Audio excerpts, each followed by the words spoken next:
మానవుడితో సమానంగా పరిగెట్టేటువంటి కాలం, కానీ మానవుడు పట్టుకోలేనటువంటి కాలం.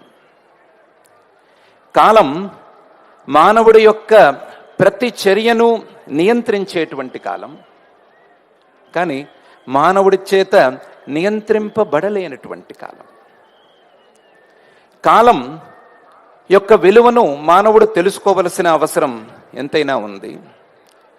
కాలాన్ని సరిగ్గా అర్థం చేసుకోవలసిన అవసరం ఉంది. కాలాన్ని మరింత సమర్థవంతంగా వినియోగించుకోవలసిన అవసరం ఉంది.